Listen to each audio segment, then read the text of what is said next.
Paul, Yes. when was the last time you defended your country from the government or vice versa?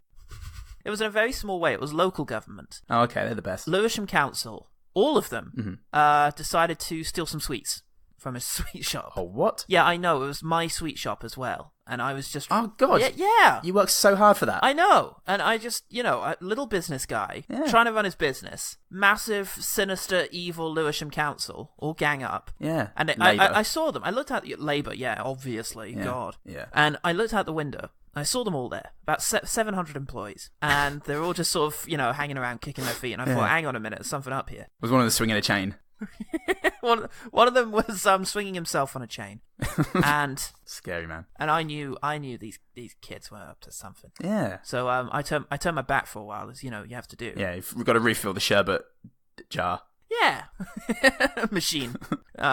That kids like to put their mouths on and press a button and you get pumped full of sherbet. Everybody remembers the 70s. Kids love that. Turned around, they deconstructed the whole shop, turned it into a tapas place.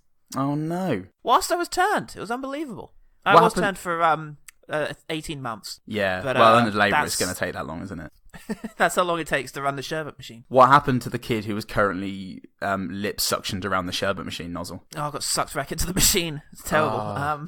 Every part of him into that machine. Yeah. And now he is the ghost in the machine. Or he's just a pile of bloody gut bits in a sherbet machine.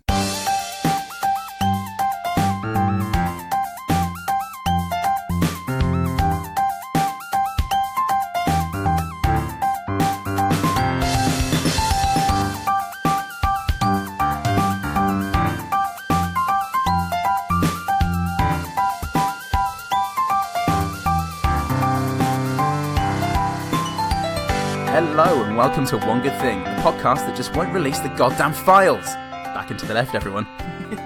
I'm Paul Goodman. I'm Paul and to the left. And this week it's another one of those special episodes where I'm him and he's me. Religion's the opiate of the masses, if you considered the Otterlengian response to Tarkovsky, because it's the turn of Paul, the stink man Salt, to defend a film that he loves and anyone with the right pair of trousers on them thinks is piss. In my face. Zoinks, blonde beard, cat ownership. You see? I'm him. We're all over it. All over each other. Good day, mates. We're over each other like two girls, one cup. The film in question... I'm the cup. Minus cup. Add cat. Boil for 20 minutes. The film in question is Oliver Stone's JFK starring Kevin Costner. Our highest rated, most brownly praised film yet. Good luck. You don't believe me? All this time, you never believed me. I just want to raise our children and live a normal life. I want my life back. Look, this thing's bigger than all of us. Now, how many courts is it going to take for you lawyers to figure out what you want? People got to know. People got to know why he was killed. Do you know what you got to me? I'm a dead man! Well, if they can kill the president, they can certainly get me. You're a mouse fighting a gorilla. You're close. You're closer than you think. There's going to be an attempt to kill you somewhere between here and New Orleans. I say let justice be done or the heavens fall. Critics of the film took it like a fuck up the arse to make them a man. Peter Travers, writing for the Rolling Stone, said, as speculation, JFK is riveting. As proof, it's bunk. Stone has turned what he considers the crime of the century into a disturbing anomaly, a dishonest search for the truth. Ooh. Now, what would Peter Travers consider crime of the century, Paul? Well, dishonest search for the truth. It's an interesting one. I like the idea of setting out with that intention. We're going to get to the bottom of this case. Are you? Wait a minute, he's twirling his mustache. Maybe. I don't like you, Inspector Ambiguity. Inspector obviously evil. I told you it's Romanian. That's not how it's pronounced. How is it pronounced? Oh, he's gone. Dokovic. Rob Thomas of the Capital Times said, you'll pick it apart later, but while it's going on, it's one great political thriller. Basically how I get anyone to give me anything ever. Thrill them with radical centrism, and then, before they know it, I own their knees, minimum. What a great thriller. Hang on a minute, I'm now a massive racist. Huh. Oh well. Lord, there's been a development. Anyway, never mind that. Let's see what noted hive mind Film 4 came together to say in their shit. peyote-induced meditation. They said, forget about the history, just enjoy the ride. Oh boy, this'll really recharge your batteries. Thanks, Film 4, reactionary revisionist super spectrum there. God almighty. Telling us what to feel and think in anticipation of the rapture. I love Film 4 for that reason. Yeah. Also because it does reruns of good old movies. Yeah. But mainly it's the anticipation of the apocalypse. Yeah, pretty sure they funded This Is England, so there's a lot going Pretty sure for they them. actually are England. That film they funded was just subterfuge. They're the England. Ah. It's not Northern The actual racism. real one is Shane Meadows doing a belly dance and pointing coquettishly at Film 4 signs. I've seen it. We've seen those files. The public, on the other hand, are glad this movie was shot by multiple assassins as it elevated their career beyond that of a state-level official. Shandar 2003 on IMDb said, "To all those idiots who think this movie is a propaganda," that's the title of the review. Colon. Full stop. Not Dear messing those around. idiots who think this movie is a propaganda. Stop. It's no more a hidden truth that JFK was murdered as his ideologies went against the interest of the military-industrial complex. The government, CIA, FBI and corporate mafia were all involved in this conspiracy. Maybe this movie has went above the head of some idiots who call it a speculation and a propaganda or a conspiracy theory. Full stop. Maybe. The subsequent expenditure of trillions of American taxpayers' money to wage war by various presidents, especially President Bush, both senior and junior, establishes the fact that America is a democracy not of American people, but of American capitalist mafia. Imagine how much money the American government spends on countering terrorism, and then think who benefits from these investment. 8 out of 10. Very good. I mean, all of this was echoed and prefaced. Too many good points to handle, I think. Let's leave none of them. Finally, Imelda Davis, also on IMDb, rating it somewhere between 7 or 10 out of 10. I can't remember which. It says, "Great film, but be careful, quirt/1 is Gary Mack. Warning, Gary Mack and his disinformation gang have taken over the FAQ section. On this site, Gary's codename is quirt/1 or something similar. For those of you who do not know about the goings-on in the research community, Gary runs a sixth floor museum, and though he was once an advocate for conspiracy, he believes in an extremely limited one, nowadays to the point that he may as well be Warren Commission. Basically, he's been bought and sold 1,000,000 times. Please discount the answers he and his ilk have given, as almost all are false. Please get a copy of the book of the film, listen to Black Op Radio, and visit the CTKA and Real History Archives. Fuck me. Jim is waiting. Keep the faith, y'all. Jesus Christ. So The mob, the military, industrial complex, Marines, LBJ, the Warren Commission and its staff, the Dallas Police, FBI, CIA, Secret Service, Texas Oilman, the John Birch Society, Castro, the Soviet Union, Marina Oswald, Clay Shaw et al., Jack Ruby, doctors, universities, lab technicians, hit squads, an untold number of witnesses had a hand in the assassination and the cover-up. What a bunch of malarkey! Where did they meet to plan it all? The Astrodome?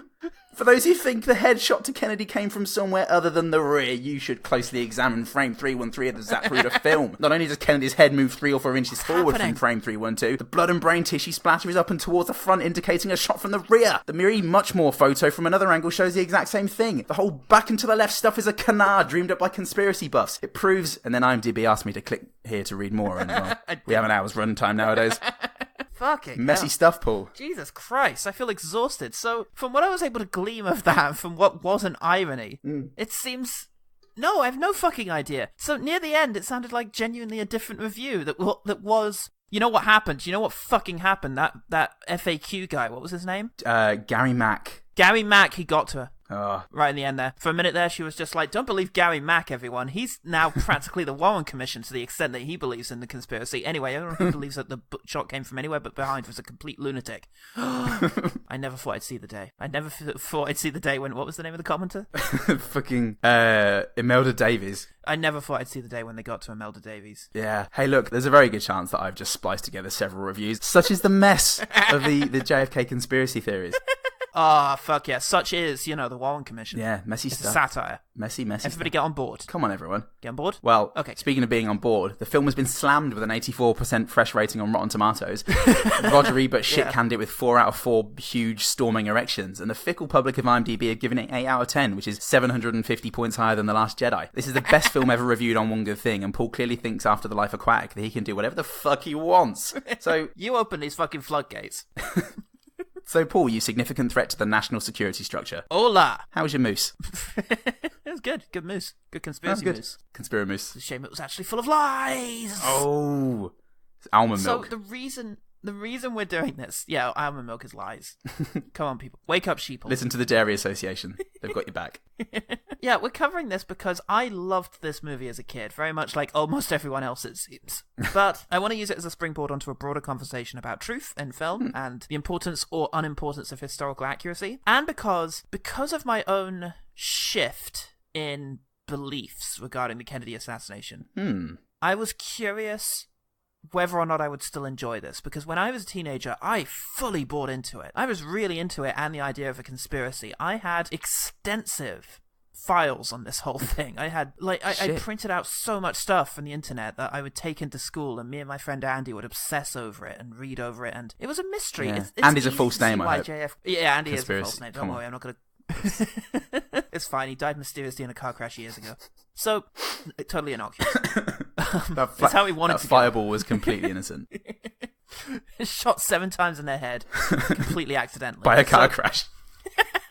The car got him in the head, it's fine. Happens every day, especially to associates of mine. No, it's easy to see why this would capture the imagination of anyone, really. First of all, you've got this kind of intoxicating little murder mystery. Intoxicating, where you've got ballistics and suspicious characters, and it's like a whodunit. What was this guy doing here, and what was this person doing over here? And there's all these elements. And then on a macro level, you've got the fucking just global climate of 1963 behind it. CIA, Cuba, the Cold War, just potential mafia connections. It's just everything, and it was just so rich to sort of dive into. Yeah. So yeah, I was wondering if I'd feel that same sort of excitement now as a cynical 31-year-old man. Well, now's the time to find this out. Yeah. Strap on, take your motion sickness pills, and Paul, let's get into the plot of JFK by Oliver Stone. Yay! I guess we should just say, it occurs to me, because I was obsessed with this, I sometimes take for granted how much is known. John F. Kennedy was the was a president of the United States who was third president of the United States. He was the second president of the United States after Christopher McCheese. Columbus. Yeah, Christopher Columbus. Director of Home Alone. You see, Oliver Stone asserts all of this is true. John F.K. was murdered on the 22nd of November, 1963. He was shot, uncontroversially, he was shot to death whilst riding his car as part of a parade through Dealey Plaza. We'll just set that up there as context. Anyway. You know the facts, people. These are the facts. After some documentary footage that really blurs the line between fact and fiction, narrated by Martin Sheen, who really blurs the line between fact and fiction. This war culminates in the disastrous Bay of Pigs invasion in April 1961, when Kennedy refuses to provide air cover for the exiled Cuban brigade. Kennedy, taking public responsibility for the failure, privately claims the CIA lied to him and tried to manipulate him into ordering an all-out American invasion of Cuba. We start our conspiracy epic with Rose Cherami, whose drug-addled raving supposedly predicted the Kennedy assassination just before it happened. In fact, she was never quoted as having said anything about Kennedy and had a history of making false accusations for personal profit, so it's a great place to start. Oliver Stone's done his research. I do like them just fading out on her, just... Ah! Ah!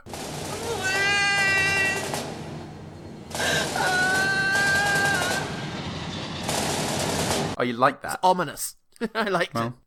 Kennedy is killed in that manner I just said. Yeah. Oh no! Heroic DA Jim Garrison, DA of New Orleans, is told New Orleans. What happened to old New Orleans, right? He's told by his co-worker Lou. Boss, the president's been shot in Dallas 5 minutes ago.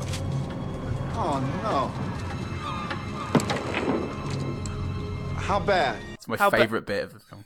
How bad? Really well. Got him right in the head. Actually, perfect. Inexplicable. Bit suspicious, if you ask me. Let's make a film. Tommy Lee Jones is gay, so Let's go after him. Brilliant. Garrison is revealed to have 5 kids, a pipe, and a black maid. It's the American dream. He's doing very well with himself. Elsewhere in New Orleans, private investigator Guy Bannister pistol whips one of his agents, Jack Martin, because of all the shady figures who have been coming in and out of the office. And he's hammered. But he's absolutely hammered. Fuck yeah, he's hammered. But also the phone bill. I mean, mainly the phone bill, actually. And he had a well-documented temper, so... Yeah. But also shady figures going in and out of his office. Yeah. Wake up, sheeple. Shady figures coming in and out of a private detective's office. I've never heard such a thing. Not just the nuns and Catholics who usually go to the private investigators to find out how close they are to God. Look, I want you getting thicker all the time. Spread it on your toast. I want you to find out all you can about this guy, and they put a picture of Jesus on the table. Alright, this guy. It's a long story, mate. Garrison learns that Kennedy's assassin, Lee Harvey Oswald, or is he? Premise of the film. Or Amdu. Amdu? Yondu. Yondu's there. He finds out that Lee Harvey Oswald was seen last summer with a shady character called David Ferry. So they haul his ass in and question him about a suspicious trip he took on the night of the assassination. Or rather, Jack Martin, the aforementioned pistol whippy, whom Garrison once described as a drunken liar who hated David Ferry. He shit-talked Ferry so much that Ferry decided to turn himself in for questioning to clear his name. Yeah, in response, Jim Garrison declares that they need to open an inquiry into his wig and eyebrows. Yeah, well, anyway, Oliver Stone's Ferry is played by Joe Pesci, so of course they arrest him. Correctly so, but he's immediately released because they got nothing. Yeah. In real life, they really did do a thorough investigation of his weird trip on the night of the assassination and found nothing. Of Joe Pesci's.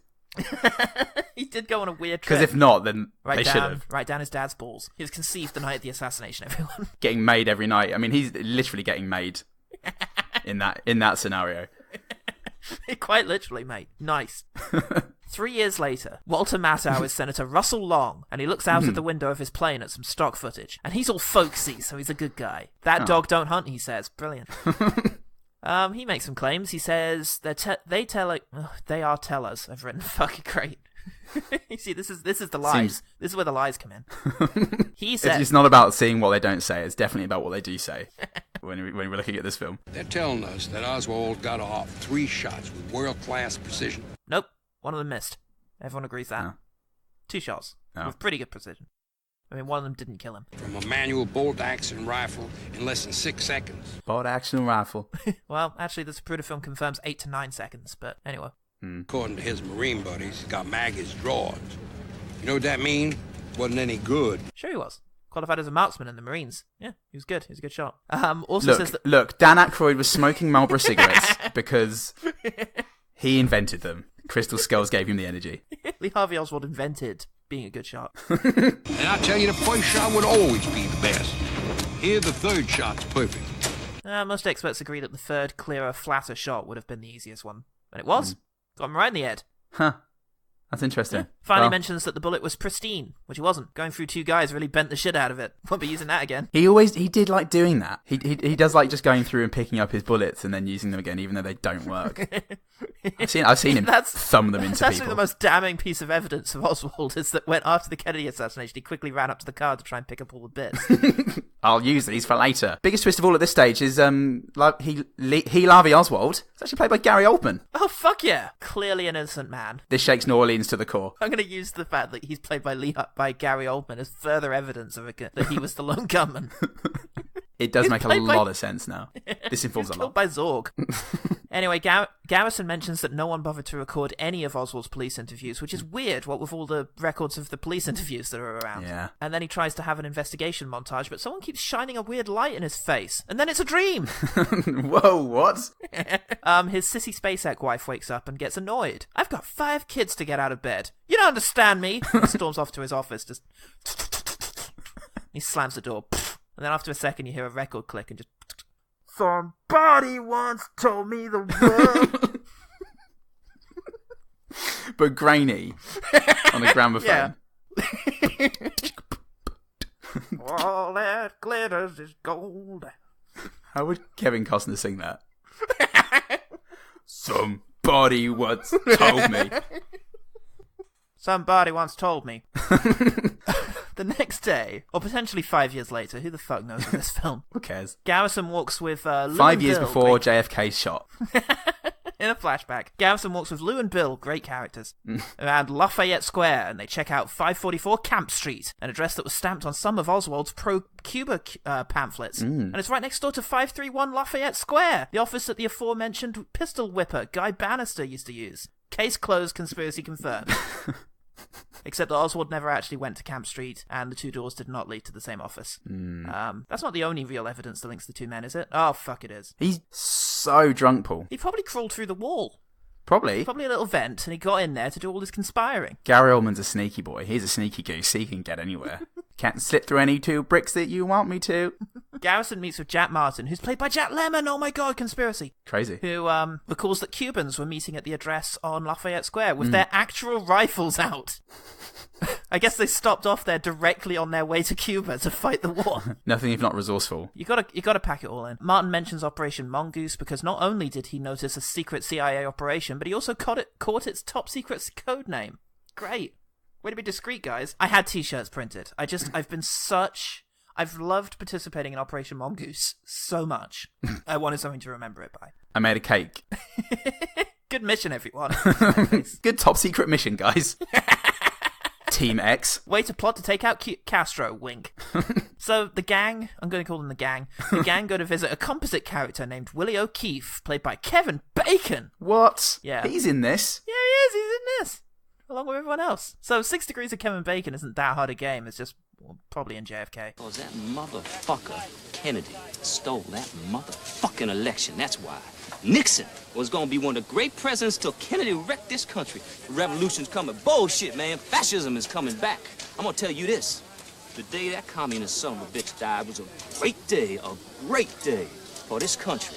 He establishes a link between David Ferry and Clay Shaw, whom we shall come to. Oh boy. Keith recalls Ferry claiming that the best way to murder a president... That's right, Ferry is like in a room and he says, look, if you want to take out a president, here's what you do. You take him out in public with several shooters in broad daylight where everybody's going to be filming it, and then you blame one guy. Yeah. Brilliant. I'm Genius. suspicious about that. Yeah. If I were in the CIA, that's exactly how I'd do it. That's the one thing about this that never struck me when I was a kid and believed in a conspiracy. Why would you do it like this? We've got to kill the president and make it look like it was this one guy. Let's have 3 different guys all shooting at him in public. At a moving car in a crowd. Yeah. This test to me is based on 3 discredited witnesses and a guy named Perry Rousseau, who served as an advisor to this film, whilst telling reporters that he made the whole thing up and believes that Clay Shaw is innocent. Incidentally, he only actually gave testimony back in the real Clay Shaw trial after Garrison plied him with drugs and hypnosis because he's an 18th century villain. Now, at what stage does Jean-Claude Van Damme go and fuck Kylie Minogue? Getting close to that. It was happening spiritually throughout the 60s. Right, let's get into Clay Shaw. Let's get inside of him. So the big point that real-life actual District Attorney Jim Garrison staked his entire reputation on is that a mysterious figure named Clay Bertrand was behind the organization of the Kennedy assassination on behalf of literally everyone. Right. Mob, CIA, FBI, Bell Helicopter, Lyndon Johnson, the gay community of New Orleans, Hydra, everyone. Especially Hydra. Especially Hydra. You know what they were up to. If you actually watch the Zapruder film, you will see Captain America deflect the last bullet into Kennedy's head. He's a bad guy. All along. All along, whole time. Chris Evans, mate. He's a villain. Awful man. He really is. He never... the truest he ever played himself was not another teen movie. Garrison believed that Bertrand was a pseudonym for Clay Shaw, a well-to-do businessman in New Orleans, here played by Tommy Lee Jones. The problem when you're doing a pseudonym... yeah, you change... You use your first name. No one will figure this out. Fucking genius. The problem is Bertrand was a fabrication by a then pneumonia-riddled attorney named Dean Andrews, the big Cajun guy played by John Candy in this. Christ. He made the name up when he was bullshitting his secretary and various other people into thinking he had been approached by Oswald to get him a lawyer. Right. In fact, Oswald tried to get his own lawyer, the guy who was during the Communist Party of the United States. So, why did Garrison believe Shaw was the fictional Bertrand? This is an actual quote from him. Firstly, he's a homosexual. Secondly, he speaks Spanish. Third, his name is Clay. Oh. Which, to be fair, who's called Clay? I mean, look. Andrews did try to tell Garrison he made up the name, but then he blackmailed him into maintaining the lie, so great. Jesus, Jim Garrison, star of JFK. Jesus, Jim Garrison, you're worse than Roger Ebert. After a brief encounter with a waiter who had a truly mythic mustache, did you notice this? That was unreal. I was shamed. I shat myself. I've seen this movie every inch. I have watched this movie so much as a kid, and this was the first time I saw that. Maybe you had such a glut of mustachioed movies as a kid, and you just never realised until now, 2019, famously a dearth of moustaches. Yeah. Unless you're living in Melbourne. Or Hoxton. That you're only now going back to all these films and saying, fucking hell, Russell Crowe had a moustache all along in Gladiator. A big sleazy porn one, too. You never noticed. It swayed when he moved. I'm Maximus Decimus Meridius. Down. Biggest cinematic moment in history. It generated its own bass line with its bristling. It generated Oliver Reed after he died. It was mustache generated. Anyway, after he manages to somehow gets past this mythically mustached man, he meets with his staff. Prince of Persia along it. And then he met with his staff. Not Jerry Seinfeld, Yondu, Lady Bird's mum, and a handsome man. Such great characters. Two of those were Lou and Bill. I don't know who. Make it up. Yondu is Lou, I think. Yeah, and Handsome Or Man Bill. was Bill. This is Louisiana, Chief. I mean, how the hell do you know who your daddy is? Because your mama told you so. What? You must have improvised that. You know who your daddy is? Because your mama told you so. New Orleans is crazy. That is the craziest. I have no idea what that fucking means. Anyway, that's the biggest mystery in all of this.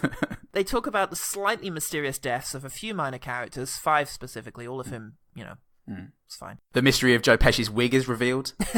That's great. I've never been more happy to realise someone was supposed to be wearing a wig.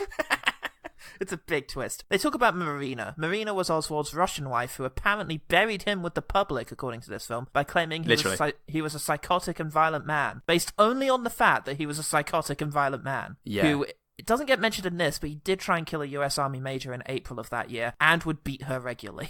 So, okay.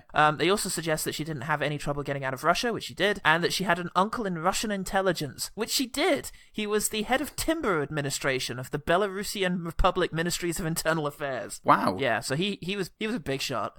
The timber administration, I love that. He has ties to the CIA. He changes their water filters. Take it in. Oh, fuck. Drink it in, sheeple. They also question some photos of Oswald with the rifle, which most experts agree are real. They talk about why didn't they do nitrate tests on Oswald's hands, which are famously inconclusive. They ask why the gun wasn't tested to see if it had been fired recently, which isn't a thing you can test a gun for. And they observe that the palm print found on the rifle could have been taken off of his dead body. Prints typically are caused by perspiration, which isn't something corpses famously do. Wait a minute, says Jim Garrison. Enhance. Enhance. Spin. Look at the reflection in the eyeball. Your mummy told you so. Your daddy is. Now it's time. Who your gunny is? Time for some spurious witnesses. Let's just rock it through these. Bill Newman, played by Marvel Netflix's Kingpin. He said he heard shots from the grassy knoll, but he actually said that he just heard shots from behind him, which included the book depository and the knoll. So, God damn it, Kingpin. J.C. Price, in real life, claimed he heard a volley of shots over a period of some 5 minutes. Here he just points to the grassy knoll a bit. Union Terminal Railroad employees S.M. Holland and Richard Dodd, who said that they saw smoke over the grassy knoll, an effect which Stone was unable to replicate with an actual rifle and had to use bellows, which is fine and not suspicious at all. Shouldn't have had second thoughts during that at all. Maybe the assassin had a chimney. This shows how high-tech the CIA really were during the assassination. Extra smoky rifles. For maximum conspicuousness. If only we hadn't hired chain smokers who smoke their entire pack a day in a minute, we might have gotten away with it. It was the 50s, though, and you don't want to be gay. There's those thoughts again. Gotta love get something things in my mouth. Oh, dear. Yeah, there we go. Better assassinate a president to clear my head. Bloody Democrats. Jean Hill says she saw a gunman on the grassy knoll. Didn't start claiming anything about the grassy knoll until the 1970s, and when interviewed on the day of the shooting, said that she only heard shots, didn't see any shooters. Yeah, right, okay. It's fine. Don't worry about it. Yeah, great. It's fine. She probably just forgot. Julianne Mercer did see a suspicious truck nearby. Did not identify Jack Ruby or Oswald. Moving on. Beverly Oliver claimed to have filmed Kennedy with a camera that didn't exist for another 5 years. No one can place her at Dealey Plaza that day. Claims that she was introduced to Oswald as Lee Oswald of the CIA, because that's what fucking spies do. Yeah, definitely. Hi, I'm me. Famous assassin Lee Harvey Oswald here. In this, she does describe a guy as crooked as a dog's hind leg. So she's so folksy. So she's a good guy. No, I've got to trust her. I've got to trust her then. Crooked as dog's hind legs. No black people in my water fountain. They can drink out the other side of the water fountain. That's the urinal. That's right. Salt of the earth. Finally, they actually do go to the sniper's nest on the 6th floor of the Texas Book Depository. And they do a test to prove that Oswald could not have fired the shots in 5.6 seconds. Even though the Zapruder film says 8 to 9. But fine, let's just stick to 5.6 seconds. Fucking hilariously, and you can time this yourselves like I did, Lou makes the shots in exactly 5.6 seconds, despite what Costner then says. Go.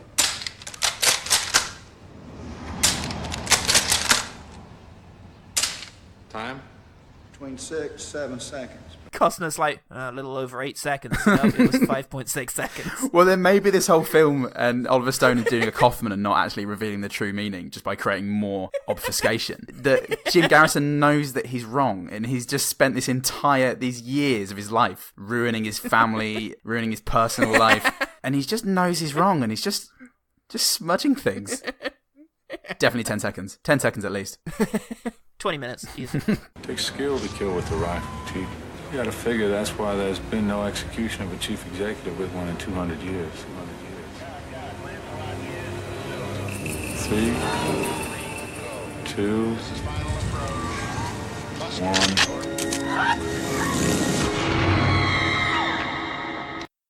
Lou, why did you just count down from 3? Do you remember that bit? Did you notice it, where Lou just suddenly starts counting down from 3 for no reason? No. Is he counting down the number of bullets that he knows is the truth that Jim Garrison refuses to accept? He's counting down the inaccurate number of bullets. Fuck me. Now, I can't remember where this comes up, but the motorcade route wasn't changed. Some versions of the map just weren't detailed enough to show the turn into Dealey Plaza. So okay, great. Okay. I am halfway through my notes. Oh my God, Paul. We're 40 minutes into recording. Sorry. I'm going to go quicker. Okay. Garrison wants to interrogate Clay Shaw on Easter in the middle of December. But it's Easter, his sissy SpaceX complains. You don't understand me. Slam. Click. Tired of being what you want me to be. Shit. Shit. Garrison does interview Shaw, and it's a delightful mess. What a fucking bizarre sequence in which he interviews Tommy Lee Jones. In real life, he actually did make a good impression on Garrison, to the extent that he turned to his staff and said, look, forget Shaw. But in this, we got one of them. Did you see that? Tommy Lee Jones painted gold, roaring like a bear? What the fuck was that, Lou? You're mine, Mary. You're mine. Arrest him immediately. Oh, the investigation gets leaked to the press, which Garrison actually encouraged in real life. And David Ferry panics and calls Lou, saying he's going to get killed, whereas in fact Ferry actually went to the press himself because he was sick of being intimidated by Garrison. God, my head hurts, Paul. I'm sorry. This is the experience of watching this movie as well, by the way. Yeah, no, I'm keeping this in. I think the audience should know how much this hurts. There's a confession scene with Ferry, which obviously never happened in real life. Yeah. And then the Bads kill Ferry. No. With an aneurysm. On the set of 7, it seems. Yeah. Excellent apartment David Ferry was living in. God, I know that we are 90 minutes into this movie at this stage. Because I suddenly went, ooh, this is getting good. It's getting familiar. Garrison meets with Deep X, a.k.a. Fletcher Prouty, played by President Snow from the Hunger Games. Now, Garrison actually met with Prouty years after the trial of Clay Shaw, and Prouty is fucking insane. Believes the Federal Reserve were involved in the assassination, believes in flying saucers and that the US Army had 2 aliens, and he's a Holocaust denier. So, oh, good. Conspiracy theorists aren't always the best guys. That didn't come up. No, it didn't get mentioned, did it? No. They had to cut out just a little bit where it's like, everybody's on a list. The mafia, the CIA, the Jews. Hello, OG team. It's your boy, Paul Salt here. Now, subsequent research has revealed that Prouty never went on record as a Holocaust denier or an anti-Semite. He was just frequently involved with the Liberty Lobby and the Institute for Historical Review, both of which are anti-Semitic, Holocaust-denying organisations. So perhaps this association alone doesn't mean Prouty endorses their views. Did believe in UFOs, though. In this, Prouty claims that a New Zealand's paper declared Oswald the sole murderer before he was even charged, because that's not easy to go back and fucking check. He offers as a motive for the murder of JFK, the fact that he was looking to pull out of Vietnam, even though he didn't and wasn't. He deepened America's involvement by tripling the advisors and soldiers there, and said if we leave Vietnam, it'll allow the whole Southeast theater to fall. Yeah, I remember thinking that John F. Kennedy was not as great as he's often made out to be. He also oversaw one of the greatest budget increases for the CIA in American history, so that's probably why they killed him. Yeah. Too much money. In case he changed his mind. Well, you've got to spend it then, haven't you? X gives a wonderful coda to this speech where he essentially just says, look, just take anyone to trial. No matter how spurious, just shake shit up and maybe you'll get lucky. Not me, though. But my reputation's going to be okay, right? Shit, man, I've got to go. Good luck, though, yeah? Fuck the system. Yeah, you're right. Peace! Okay. Okay. They arrest Shaw, and he apparently immediately admits his incriminating alias for no reason whatsoever. A case! Thank Christ, we can go to court! It's a good thing we arrested him for no reason. Oh, Christ. In real life, they were actually betting the entire case on Russo. Good old drugged-up, hypnotized Russo. He's gonna win it for us. Real Jim Garrison shows up for a second playing Earl Warren, and you get a chance to hear his good voice. Yeah. Yeah. Mr. Garrison has presented absolutely nothing public which would contradict our findings. I know of no fact which would refute the Commission's conclusion that Lee Oswald was the lone killer. You see how we got everyone believing this horse shit? Yeah. Oh, Garrison has a falling out with his wife. You're attacking him because he's a homosexual. You don't understand me. Slam, click. Tear my life into pieces. That's the last one. That's him humming along. Yeah. No, no, no, no, no, no, no. No, no, no, no, no, no, no, no. No, no, no, no, no, no, no. So, anyway, court day. The end. We're getting there. Christ. 45 minutes of the film to go. First witness, Vernon Bundy, was a heroin addict with a very unlikely story of seeing Oswald and Shaw together whilst he was shooting up. Apparently, in real life, Garrison's men tried to talk him out of using Bundy, and he replied, "I don't care if he's lying or not, we're going to use him." Great, this is a good court case, he's an American hero. Officer Arbogast is dismissed from court because the judge hates him for no reason. In real life, he was dismissed from court, but only after an hour of obvious lying. And it was Garrison's team who cleared the jury, not the judge. Amazing what you can do with facts. But Garrison's family arrived to support him. Aww. They arrived just in time to see the footage of Kennedy actually getting his brains blown out. There were many times in that scene that Kevin Costner's face suggested he was going to not play the video, or at least just say to Sissy Spacek, might want to just cover his eyes, or just turn him facing the other way. Nope, he needs to see this. This is the truth. Roll film. Look what your country have wrought. Son. So, now we get to the crux of Garrison's case. Hey, Clay Shaw, did you kill Kennedy? No. Oh. I think... Are you secretly Clay Bertrand? No. Oh, have you ever worked for the CIA? No. Look, is he really allowed to just keep saying no? Seems really unfair. This is our case. And I am feeling pretty good about it still. Bullshit! Run, run, run, stomp, click. I don't have any more songs. Oh, let me think. Here I am, doing everything I can. Oh, to what I am. Pretend I'm a Superman. Sounds good. I don't know what it is, but it sounds exactly right. Goldfinger fans are going to love this. Or Tony Hawk's fans who don't remember that. Goldfinger. Oh, fuck me. Having conclusively not proven that Clay Shaw is guilty of anything, Garrison decides to just lay into the assassination theory for a bit. So, great. Let's debunk. This is when I started reading up on the real life Jim Garrison and what the case was actually about. And I just kept looking from that to the screen and that to the screen. None of this. Oh, Christ. All right, this is like a quick fire of stuff that didn't happen. All right. James Tague, the third man injured in the assassination, was probably hit by a ricochet or a piece of skull. The single bullet theory actually makes sense if you look at the right diagram. Yes. Only 20 witnesses said they heard shots from the knoll, not the 51 that he said. Most said it was from the depository or couldn't tell. Only 4 said they heard shots from multiple directions. The doctor said that the head wound was clearly from behind and that the throat wound could have been an exit or an entry. It was a hole. It's hard to tell. There was no military interference in the autopsy. There were generals present, as you'd expect. None of them said anything. Do you want to attend the autopsy of John F. Kennedy? Nah. I'll catch the next one. I'll catch Bobby Kennedy. What? I'll catch the next one. Yeah. Oof. I mean, Martin Luther... Gandhi? I mean, Elvis Presley... No one. The limo. How are we going to do Presley, guys? You're not going to like this. The limo and the suit were carefully documented and examined before they were disposed of. The epileptic guy was named Jerry Belknap, and he did go to hospital, but he left after the president got wheeled in, figuring he probably wasn't going to get much attention, which is fair enough. You know what? I'm going to go. You got your hands full. I'm just shaking, that's all. That's all that is.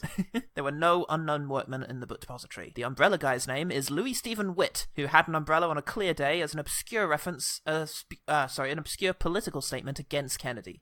Oh. Is it worth saying that the grassy knoll was like a few yards away from where Abraham Zapruder was filming the death? So at no stage does he react like a guy is firing a rifle like a few yards away.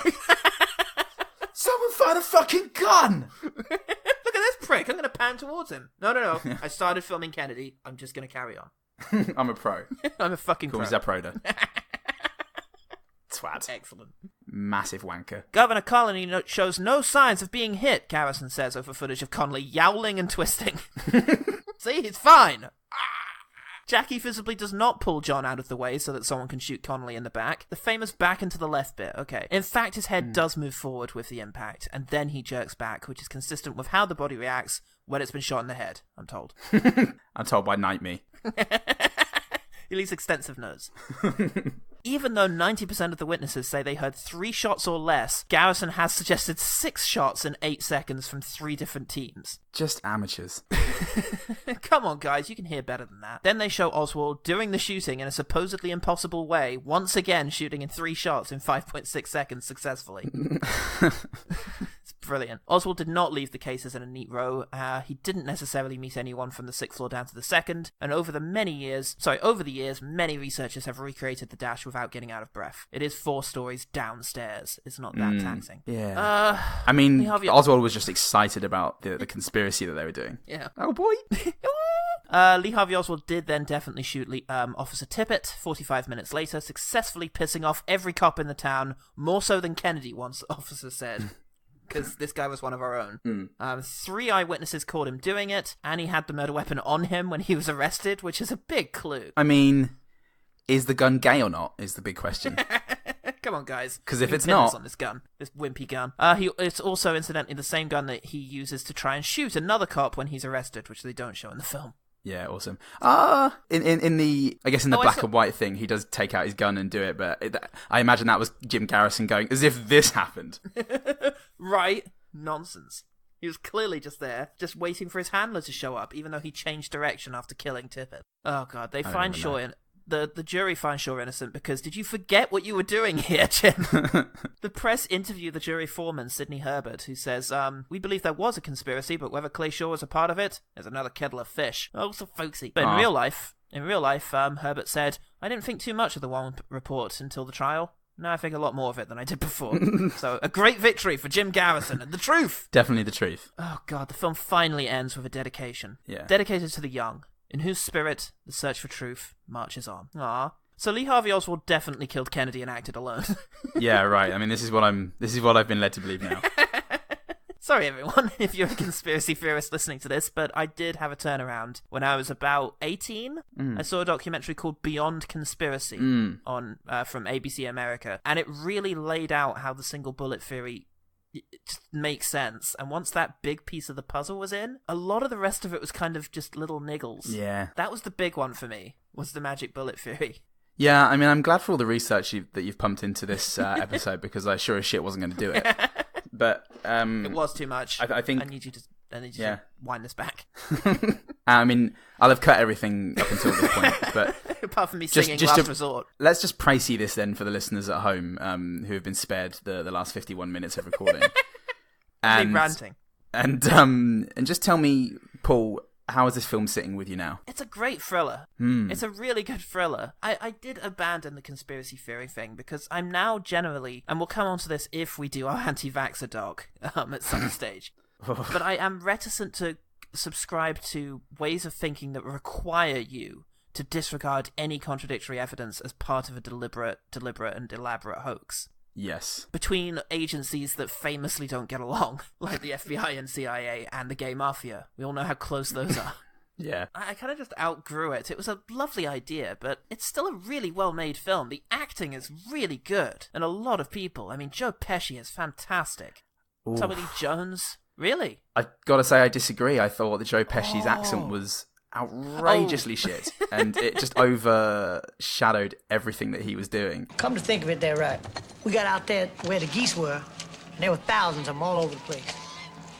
But you couldn't approach them. A wise bunch of birds. Really? Because that scene where he's just manically confessing, that really got me again still. I enjoyed the second half of the movie so much more than I did the first half, because it finally seemed to settle into what it was. And I think the first 90 minutes was so frenetic. Yeah, and so scattershot as well. It's all over the shop in terms of Yeah. Who are these New Orleans guys? Why are we setting them up? Why are we now talking about Marina and Oswald? What's the theory? And that's the trickiest part of all this, is that it doesn't really posit a one unified, consistent theory, except the idea that the establishment wanted Kennedy gone because he was changing too much, and so they got the mafia to do it.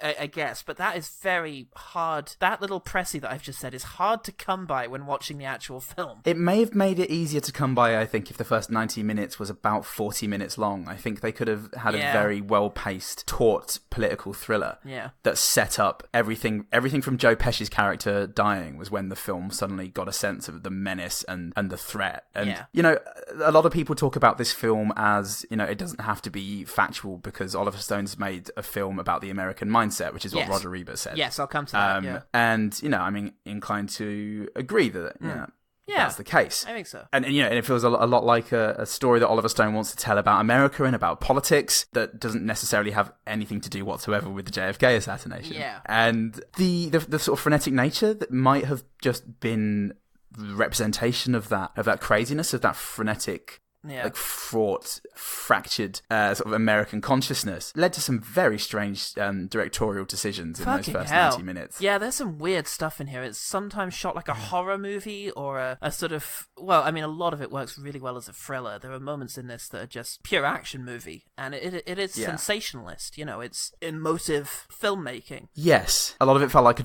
dramatized, one of the Crime Watch dramatized scenes, or like famously parodied in Brass-Eye. Yeah. That kind of thing. It was very overbearing and heavy-handed, and just not what I was expecting from veteran director Oliver Stone. I'm not sure. Back in his day, this was his style. I mean, don't forget his other films, sort of Natural Born Killers and the like, and I guess it Born on the suits 4th that of more. July. It did suit that more. He did do this very quick-cutting kind of pulpy kind of filmmaking. It was only much later that he kind of cooled down quite a bit. Very incongruous in this movie. Yeah. I'll need to go back to Natural Born Killers, but it felt like it's way more a seamless part of that movie and that world, whereas this felt like just two very loud things clashing. I don't know, this didn't feel terribly incongruous to me, because it does to some extent feel like the guy down the pub who can't wait to tell you this conspiracy theory and just blurts it all out at once and is all over the shop. And there's something about the frenzy of this film and the choppiness of it that does feel like someone pouring over as much as they can find. And there's an excitement to that. And if you've seen it a few times and know the case well enough, then there is, you're able to follow it a lot better, and it does feel more... I can't remember the experience of watching this for the first time, except how cool I found the opening credits with the music. I remember that. Okay. But I mean, interesting. I knew nothing about Kennedy before I saw this film. I mean, most of what I knew about Kennedy before I saw JFK as a teenager was Bill Hicks routines. I hadn't seen those. Which is the sort of same vein as Oliver Stone, pretty much. And I wonder whether they ever shared notes. This is the cinematic equivalent of a Bill Hicks routine. So, I mean, I laugh a lot more intentionally at Bill Hicks. And, Really? What part? The many parts, his many rich and unique routines that Stuart Lee refuses to acknowledge. Fuck you, Stuart Lee. Conspiracy. Genius Stuart Lee. CIA conspiracy to further muddy the waters of the JFK assassination by bringing Bill Hicks into it. Poor innocent Bill Hicks. Oh, no wonder he died mysteriously. See? Yeah, but the gay mafia did it. Pancreatic cancer. They gave him cancer. There is genuinely a deleted scene where they inject Jack Ruby with cancer. What? Yeah, Jack Ruby eventually died of Jack Ruby, the guy who assassinated Lee Harvey Oswald. He died of cancer, and there's a scene that they deleted in which a medic gives him an injection of cancer. Yeah, now you see, let's get on to talking about truth in historical movies, Paul. Let me just say this. Before we get into this, I'd like to just spend a minute talking about how much difference film can actually make. Because in 1983, 74% of Americans believed in a conspiracy. 83, 74%. In 1992, the year of the film, that goes up to 77%. So 3% difference. And then in 93, the year later, it's back down to 75. Who the fuck keeps polling this, by the way? Oliver Stone. Oliver Stone, personally. Do you think I'm right? He speaks like all directors, according to us. Yeah, it seems suspicious. It seems suspicious. They keep polling this. Do you believe the cover story? I mean, the truth? Anyway. Far bigger is the difference between 1966, when only 50% believed in a conspiracy, and 1976, when 81% did. Why that jump? Because the House Select Committee on Assassinations did a thorough investigation, and then came to the conclusion that it was a probable conspiracy based on a widely discredited Dicta Belt recording. Interesting. It's ridiculous, that thing. That the Dicta Belt recording has been massively ruled out as any way relevant, but it seems to imply there were 4 shots, and they're like, well, I guess it's a conspiracy then. Who set up the Assassination Commission? It was the president. Jim from the bar down the road. Yeah, it was insane because they had done such a good job of confirming the Warren Report's findings, especially to do with the bullets, that they concluded, okay, there must have been a second gunman and a 4th shot, but I guess it missed. So they confirmed it was just some guy taking a pot shot, and that's the conspiracy. Why not? Got a chance. We're shooting, are we? Pachow! I mean, it was Texas. And then the number falls even further to 61% in 2017 after Trump released all of these documents that spectacularly failed to prove anything. So I love the fact there's still some documents held for like national security reasons because they, probably mentioned some guy working in Cuba or something. Yeah. But conspiracy theorists are like, those are the ones. Those are the ones that are gonna, like, the last page they release is just gonna be, by the way, we did it. SOS signed to the CIA. Yeah. Well, you've got to hang on, like the mode of thinking as a conspiracy theorist. Like it's an active thing to be like, I'm a conspiracy theorist now. But like the mode of thinking that leads you down that path is that, like you said, it's to reject all evidence pointing towards the contrary, and to also expect that there is something that suddenly makes so much sense. Yeah, it's the missing piece that's going to be like, aha, a receipt signed, one assassination invoiced to Lyndon B. Johnson. Exactly. It's crazy, but it goes to show that the film didn't make much of a difference. The American public generally go off of what the government has done to change what it thinks. So that's the context here. But I do wonder, does it even matter on a moral standpoint? Now, I did something you didn't. I fucked several goats, but also I studied historiography in my second year at uni. By you, do you mean me or the audience? You, sir. No, you didn't do. Were you in Dev's class? Yeah, and I got first in all my historiography essays. Thank you. Thank you, sir. Well, then you can say this better than I did. But from what I remember vaguely from my foggy 2-1 mind, is that were you really in that class? See, clearly education is not a mark of intelligence. Comparing the two of us, history cannot be divorced from the perspective, prejudices, and knowledge of the historian telling it. Yes. Anyone who tells a history is essentially telling a story. Comes history from events, is a bunch of stories. Yeah, that we essentially tell ourselves to back up an argument or perspective we've already chosen, probably based on emotion. So, I mean, this reminds me of The Greatest Showman. The Greatest Showman is a movie musical about the life of P.T. Barnum, which turns him into a whimsical dancing man, played by the Wolverine, who just wants to put on a big show and empowers disabled people by introducing them to show business, as opposed to the cynical exploiter that he actually was. Yeah.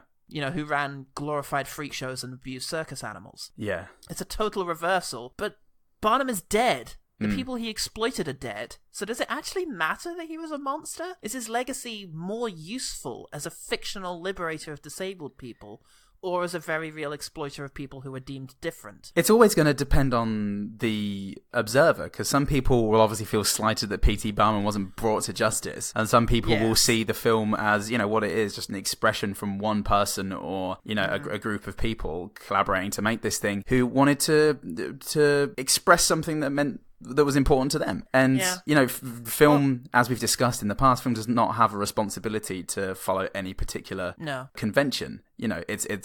It can be brave and it can raise discussion and it can ask questions. Yeah. Greatest Showman, I guess, is a big fancy musical, so you expect some license. This really is very documentary style, but I think you have to expect that film in general is reductive. It's a fixed viewpoint that only has time to explore one thing fully and is at its most effective and powerful when done from that sort of one perspective. Otherwise it gets muddled and unfocused. Yeah. And that's the problem with real life, is it is muddled and unfocused. It's not simple. I mean, seen as a film about obsession, this film is suddenly way more prescient and apt, I think. I'd like to just you mentioned the Ebert article. I've got a little bit here about it. It's my last note.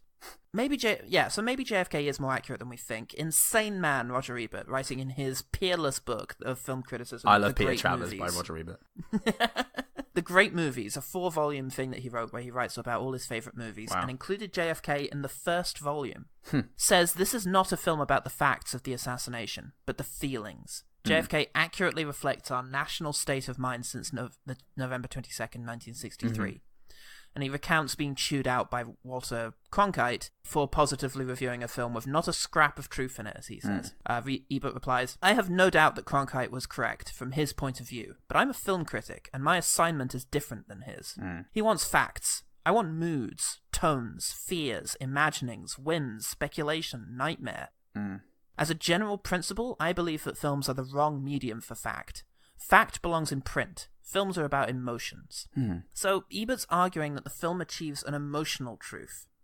It's a testament to paranoia and the pain that was left in the American psyche by the death of its favorite son. And as a monument to grief, it's a frenzied fucking masterpiece. The only problem I have with that interpretation of it, which I think just means that Oliver Stone wasn't necessarily sure what he was doing when he was getting all of this off of his chest, is A, the ending with the caption, and then B, just the messiness for me of the first half precluded me coming to any strong conclusion of my own of what he was getting at. There were times when I thought, yes, this is about Jim Garrison, Kevin Costner, and the obsession eating away at him. But I don't get much of that, do we? No, we get it's like 3 scenes. The 3 scenes where he fights with his family, and you get this idea of there's a cost to this. But it is kind of an afterthought. There's one fantastic bit in the first half of the movie, one of my good things actually, where he wakes up from his nightmare and Sissy Spacek goes, "Oh, are you okay?" And he's like, "I can't believe that after 3 years," and he just goes off on this thing into waking, and Sissy Spacek fucking loses it because it's just the ramblings of a madman. Which is wonderful, and it needed more of that. And then I think of one of the bits later on where Sissy Spacek is turns out rightly wondering whether her husband is a homophobe and persecuted Clay Walsh. So there's a guy stealing lemons from somebody's house outside. It's just fucking Australia. That's an Australian crime. If lemons are overhanging the fence, they are fair game, and it's not what the law says. It's just that's just what we do here. Not me though. In the second half, Sissy Spacek rightly wonders if her husband is a homophobe, and I feel the scene plays out in a kind of, how could she think that about Jim Garrison? He's just trying to search for the truth. And when it got to the end of the court case, there wasn't so much of a feeling of the obsession killing him. It was his wife. They didn't even have his wife going, "Why did you just let my son watch the Zapruder film?" It was just all sort of smiling to each other, and Bill or Lou, whichever one of them comes back in after they have a falling out, and they smile at each other to be like, "Fuck yeah, conspiracy," and it ends with a kind of, "We know we're right." So it was just a bit muddied for me to get that, but if that was the intention, I'm all about that. That's amazing. I just wish there was more. It's too busy. It's too busy trying to get all of their supposed evidence that there was actually a conspiracy in. And as we've exhaustively demonstrated, quite a bit of it can be debunked and disputed. So it's a frustrating little film. It's full of outdated information, and it was very much of its time, but what it does articulate still. And I will say, most of this film is people talking to each other. It's just people sitting down and saying information to each other in expositional dialogues with very little emotion, unless, they throw in a cook it as a dog's hind leg kind of folksy bit. Yeah. Oh. In spite of that, he's so salt of the earth. In spite of that, it's so fucking cinematic. Just the editing of it, the merging of stock footage into real footage and recreation, and John Williams' amazing score. It does really make it quite an experience, I don't find it boring at any stage. It's too crazy to be boring. That's true. There were pockets where I was sort of zoning in and out, but I would say experience I would agree with. Definitely experience. Cinematic for me is debatable, especially in the first half of the movie. I did liken it to Crime Watch reenactments earlier. There's nothing more cinematic.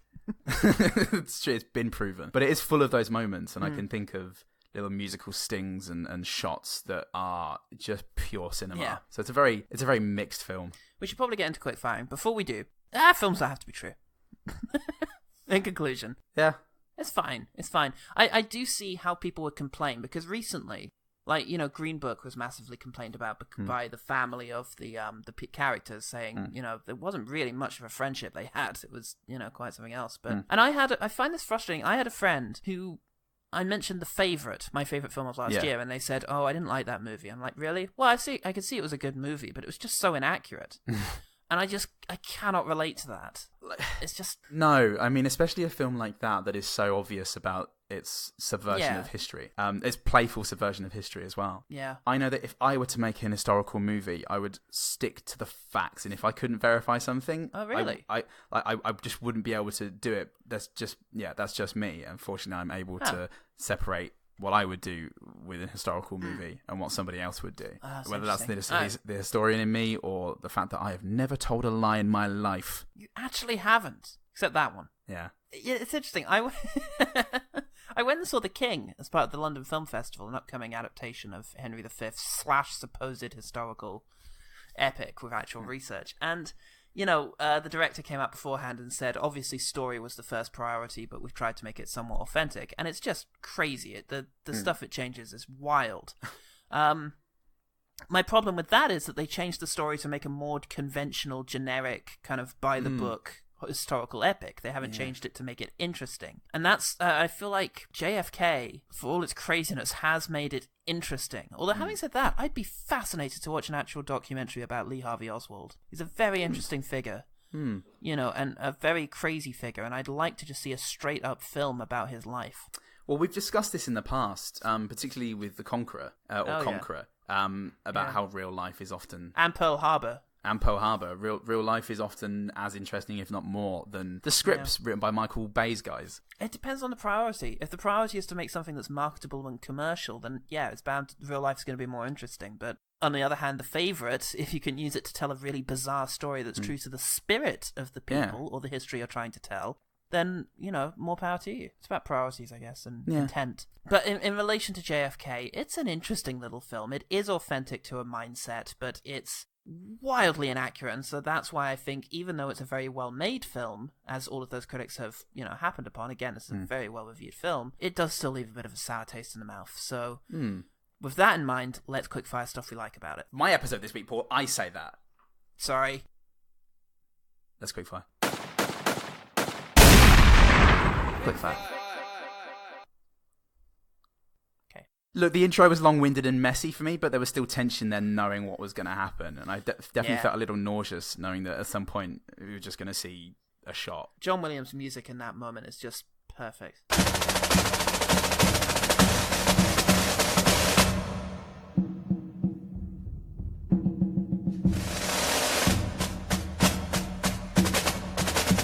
I also really like the...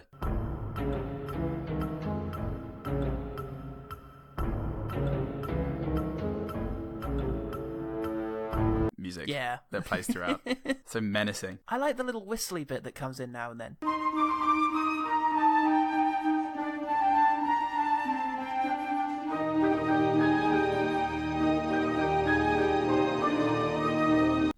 Yeah, there's a lot of good themes in there from Williams. I love Jack Lemmon. Yeah. I love him in everything he's in, including this. Jack Lemmon is so likable. Yeah, God.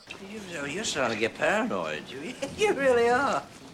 You're a goddamn spy. Why the hell would I want to look through your files? Gee, I've seen enough here this summer already to write a book. What do you mean you're gonna write a book? What? No, I mean, well, you know what I mean. Just even in this, playing some scumbag private detective, he's just this lovable guy. Yeah. It's like, oh, don't pistol whip Jack Lemmon. What's Jack Lemmon ever done to you? What's he ever done? I think this might have actually been one of his final roles, Go watch The Apartment, one better thing. I liked when, after Kevin Costner's, oh no, to the president being shot, they go and watch it in the restaurant. Oh no. And the restaurant's like the only place that has a TV, and you've got the whole town in there just catching up. It was very, I love the details like that felt like, oh, this is the 60s, and this is the kind of America that this has hit. That was a good detail. Oh, he was in movies for another 9 years. Oh, okay, fuck him then. Fuck that loser. I do love the tension in the bar scenes where someone's just like, they should have given that guy a medal for shooting Kennedy. Yeah. Just like random barflies. What's wrong with you? Time and place, Gus. Wayne Knight is in it. Oh, you know what? Wayne Knight doesn't actually get anything to do. It's just nice to see his face. He's got such a 90s face as Wayne Knight. It's like, I want to give him a hug. Wayne. Newman. I want to say, what's his name? John Candy was really worried about giving a serious dramatic performance in this film. I think he did great. Why are you dancing on my head for, my man? We've been thick as molasses pie since law school. Keep conning me, Dean. I read your testimony to the Warren Commission. There you go again, grain of salt. You tell them the day after the assassination, you're called on the phone by this Clay Bertrand and asked to fly to Dallas and be Lee Oswald's lawyer. Right. They put the heat on my man, just like you doing. I gave him anything that popped in my cabeza. Truth is, I never met the dude. Do you know him? He's the big Cajun guy. Did I know John Candy? I don't know. I don't know if you're familiar with Uncle Buck. Yeah, I know John Candy. And in this, he's playing clearly the inspiration for Big Daddy in that Simpsons episode. Yeah, I think so. I don't know if I've actually seen a whole John Candy film apart from this. Oh, he was in Home Alone. Yep, I've seen that. I haven't seen Planes, Trains, and Automobiles, which is a big one. He's in Spaceballs. Oh, and I've seen National Lampoon's Vacation. I haven't seen Spaceballs. He's done a few bits. I love me a bit of John Candy. Yeah, he's done a bit. I cringed every time he said Daddy-O. Daddy-O. Wish he wouldn't do that. Oh, I liked it. What's on me? Down the bio. I actually really like rainy New Orleans in this. The shipping area looked very much like something that would be on VHS. Yeah. It did have a very VHS, watching it at 2 a.m, hypnotic kind of feel to it. I did like that. Nice. Oh, you know what? This is an extension of my previous one. There's a temperature change when Dino decides to start warning Garrison and not just fob him off. Is this off the record, Daddy-O? Good. In that case, let me sum it up for you real quick.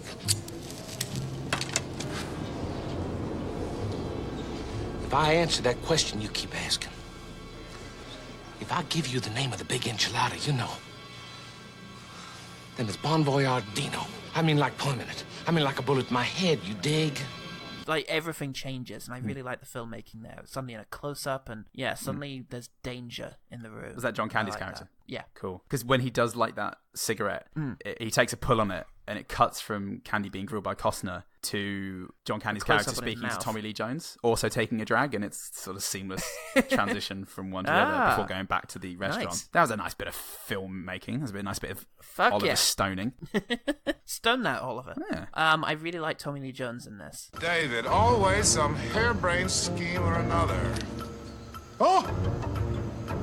What have we here? Let's have some more champagne. Why don't we drop this subject? It's one thing to engage in badinage with all these youngsters, but this sort of thing can be so easily misunderstood. Yes. I liked his playing against type. Yeah. As this slightly effeminate kind of New Orleans villain. Yeah. As it turns out. Yeah, just the sinisterness around the homoerotic activity here. It's actually something I quite enjoy. It gives like homosexuality this power that I enjoy. Oh, it's like dark magic. Where's all this leading to, Mr. Garrison? After dinner, you paid him to have sex. That is absolute nonsense. It's like, what the fuck is happening? And the flashback to the gay orgy is so weird. Yeah. When Tommy Lee Jones is painted gold and he's roaring like a bear and they're all dressed in like Victorian outfits and... Yeah, man, what's happening? What is this, Mr. Stone? That's a whole film in itself. That's accidentally opening the door to Eyes Wide Shut. Even though the whole thing serves to make homosexuality seem really sinister, it was well handled. They really made it look sinister. I mean, look, we're objective here with our good things. It achieved what it set out to do. I feel like it's Oliver Stone flexing and going, I can make any kind of film I want. Don't think I'm stuck here. I agree. Tommy Lee Jones, probably my favourite performance in the movie. I think he was excellent. Yeah. The scene when they're in the book depository experimenting with aiming the rifle, that was the first scene that really gripped me, I think. Really good pacing, setup. The two characters discussing something with real focus. Bit of forensic. Yeah. Kind of, yeah. Yeah. Like the CSI. Go off for some focus. Some focus. I'm going to say it again, I know you'll disagree, but the scene where David Ferry is confessing has always been a moment that stood out to me. Then who killed the president? Oh, man, why don't you fucking stop it? Shit! This is too fucking big for you, you know that? Who did the president? Who killed Kennedy? Fuck, man! It's a mystery! It's a mystery wrapped in a riddle inside an enigma! The fucking shooters don't even know, don't you get it? Fuck, man! I can't keep talking like this. You're gonna fucking kill me! I'm gonna fucking die! It just like goes hell for leather to the end. It culminating in just him saying, you know, I'm so fucking exhausted I can't see straight. I just like it. It's a good sequence. It's a thing that never happened. Never happened. but for cinema. Yeah, it's good. Yeah, a couple of performances I really liked then. I thought Kevin Costner wasn't his stereotypical somnambulist self. I quite liked him in this. I love you, wife. That wasn't even him. I'm trying to think of a line he said. There's no lines you can even focus on from most of his work. Oh, it's a long way down to Waterworld. Gotta buy a ticket. Queue for 2 hours. This is The Postman. Yeah, God, The Postman.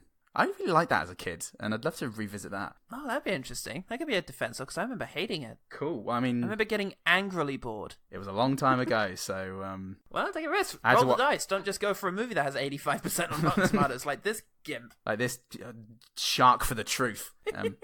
They call me the Truth Shark. That's a different story. I also really like Michael Rooker, Nondu, or whatever his name is. I really liked everything that he brought to that role. It was crazy and intense, and I like his face as well. I like his face. He's got a good face when he's out of Face. makeup. Stupid Michael Rooker. Do you know who your daddy is? Your mama told you so. Who are you? What is that? Yeah. Yeah, I really like the fight between Garrison and his wife. It's a weird thing to say, but it felt like an actual human moment when they're just arguing. And it's a little cheesy when Costner throws something at the wall and it explodes. Yeah. I can't remember what it is, but he just says, "Can you see?" Yeah, his shoe. And SpaceX just sort of walks away. Yeah. It's a shoe. It just smashes into pieces. That was a crazy one, with the argument spilling out into the hall and their kids just sitting right there and they're just screaming at each other. They really have no regard for their kids' well-being. It's the 60s, No, I they guess. really don't. They've got 5 of them. I've only met 2 of them, I think. It was a casual acquaintance. Oh, okay, so the trial scene is pretty good, and it does culminate in this big impassioned speech where Costner actually really did tear up, out of, the emotion of what he was saying. And even though it's crazy, and the real-life man is not someone to be venerated, Yeah. It's a mighty sort of Atticus Finch-style courtroom moment. The truth is the most important value we have, because if the truth does not endure, if the government murders truth, if we cannot respect the hearts of these people, then this is not the country in which I was born in, and it's certainly not the country that I want to die in.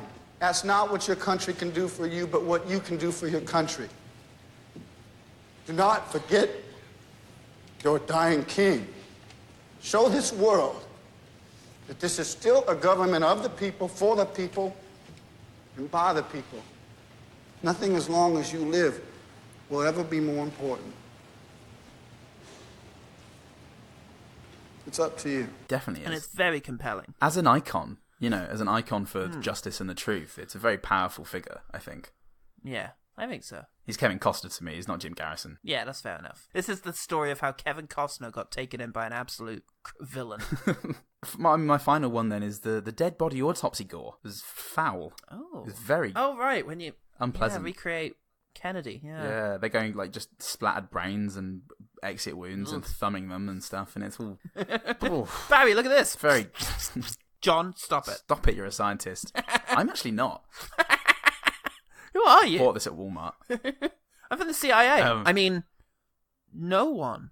But yeah, that was chunky and real, and that was very good. Chunky and real, the new flavour of OGT coming at you this summer.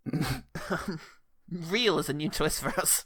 It's actual this time. All right, my final good thing. When I was a little kid, and I used to watch this a lot, every time we got to the scene where Costner meets with Mr. X, I would quickly run and get Mum to come watch it with me because she loved the Donald Sutherland bit. Because it is really great. Donald Sutherland is fantastic in it. Find out the defense budget since the war begins. 75, going on 100 billion. Nearly 200 billion to be spent before it's over. In 1949, it was 10 billion. No war, no money.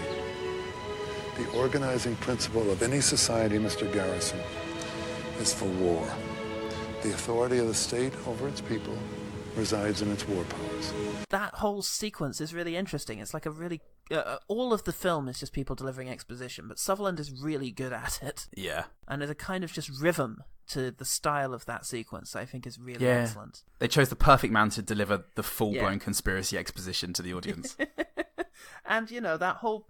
again, it's not a conspiracy theory that I think is true, because ultimately Kennedy was not that anti-establishment as he's often portrayed. But, the idea of the industrial military complex having undue influence over American politics is a genuine issue that is a problem. I don't think they've bumped off a president, but they've certainly manipulated quite a few. Oh, yeah. So, it's a good speech, I think. And it goes on for some time, and it's It goes gripping. on for 16 minutes. God, it's compelling, though. It's compelling as shit. It really is. It's amazing to me that it's 16 minutes long. It feels like it just flies by. It's really absorbing. And all it is just him in a hat on a bench, sitting in a very weird way. What a hat, though. I didn't even notice the way what a he hat sat. that is. Too busy staring at that hat. Not the hat, but the sat. That's where you should be looking. Mr. Garrison. Release the files. Mr. Garrison. Sorry, I was just looking at your hat. What a fucking great hat. Fucking great hat. I could take it off if you like. No, keep it on. It's great. It's working for me. It's mine. I forgot to take it off. If you take it off, you're dead. I will murder you. I forgot to take it off of you. I put it on you. Oh. If you take it off of this scene, Donald.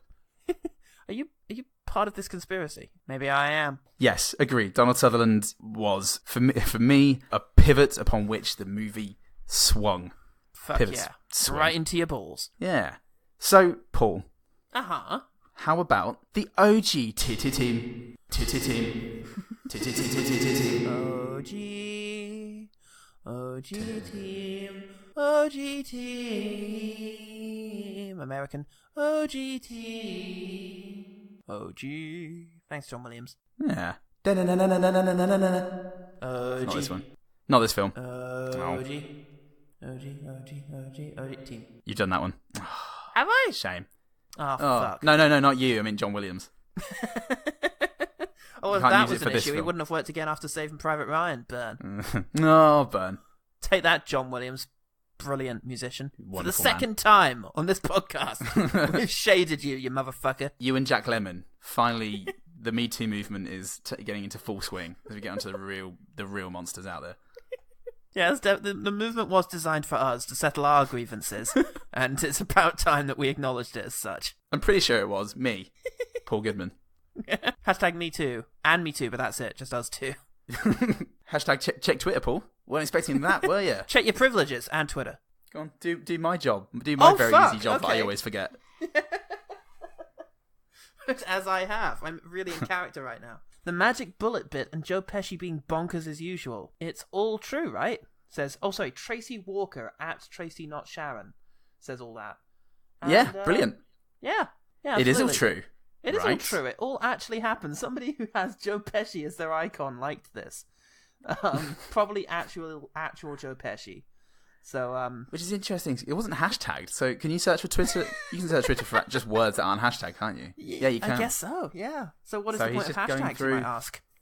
Huh? Conspiracy. So, thanks very much, Tracy Walker. Yes. Tracy Walker. Joe Pesci going bonkers was something I loved.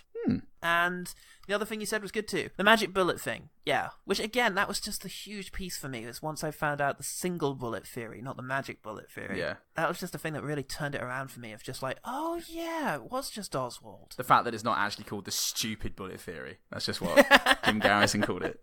It's just the gay bullet theory. Jim, you can't. You can't say that. I can. I absolutely can. It's 1960s. I can. I'm the district attorney of this country. This country, even. God almighty. Who even knows anymore? There'll always be bits. The idea is that if I were to break down and deeply analyse your walk home from work, I'd find bits that didn't quite make sense and inconsistencies. If you look carefully enough at anything, it starts to fall apart. It's just, especially the way you walk. And sometimes there isn't a convincing answer. It just isn't. Why did he buy a Mars bar here? Yeah. History will never be able to tell us. He knew he shouldn't have, but he did anyway. He did it anyway, and he shoved it into a cat. Yeah. Not the bit you'd expect. God works in... Thanks, OGT. Horrible ways. Yes, thanks, OGT. One better thing. The one better thing. Do you have one? Because... I could go for one. All I could think of really was... God, I really like watching Spotlight. Really enjoyed that. The focus in that, and the characters are all wonderful without being particular. Mark Ruffalo ran in a weird way. That was his thing. He jogged weirdly. Yeah. He also just in life ran in a weird way. Yeah. Actually, if you're a fan of child abuse, I can really recommend Francois Ozon's new film By the Grace of God, which is another expose, this time from the perspective of 3 victims of abuse in the priesthood, as they attempt to take one particular abusive priest to trial. And that was really fantastic. Good, so I recommend that one too. Well, I wish him all the best. And I wish Francois Ozon all the best after his crazy film Le Mans Double.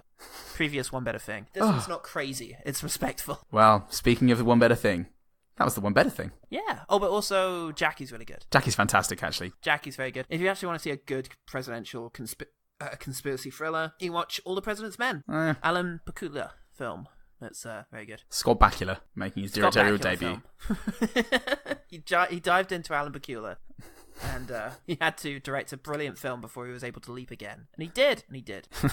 End of the story. One better thing. You know, that show ends with him just not going home. I mean, that's a satisfying ending for me, I think. His home's rubbish. In the very last episode, it just says he never found his way home. Which, like, That means because he's quantum leaping across time, it just must mean that eventually he was everyone. At some stage, he must have been every single person because he never got home again. Shit. And he is now just a self-sufficient singularity at the end of all things. I mean, imagine the emotion of the man. In fact, do you know there's actually an episode where he jumps into the body of Lee Harvey Oswald? I didn't know that, no. There is. Oh, and speaking of crazy shit, there's a bit in Martin Scorsese's new film, The Irishman, where Joe Pesci, playing supposedly this crime boss, sends Robert De Niro to deliver guns to a bunch of guys in the woods, and the person they deliver guns to is David Ferry. Oh. Played by a different guy. No way. It'd be great if it was Joe Pesci again. I also really like that in the movie JFK, Kevin Costner says, I don't know about this Guy Ferry. Yeah, that's fair enough. That's the first time he's actually been on top of the truth in the entire thing. Fuck. The one better thing. Paul. Hey. Thank you for listening to One Good Thing, Paul. That's okay. I enjoyed it. I didn't think I would. But people often think that, and I think once you've been through this, once you get used to it, it's like a staph infection. Oh God, where'd that come from? It's like a lifelong disability. Once you acquired tried at age it, 30. you'll wonder how you did without it. Yeah, it becomes you in a sense. And in another very real analogy, it's much like spending 90 straight minutes with either one of us. And if the kind, voluptuous listeners at home want to get more OGT action in their ears, why don't you tell them, Paul Salt, host of One Good Thing, how they can do that? If the listeners today. at home want to wrap their bouncy curves around our willing mouths, then what they want to do is go to ogtpod at .podbean in order to reach us, or you can find us on Facebook, OGTPod, on Twitter, @OGTPod. You can contact us by email at ogtpod@gmail.com.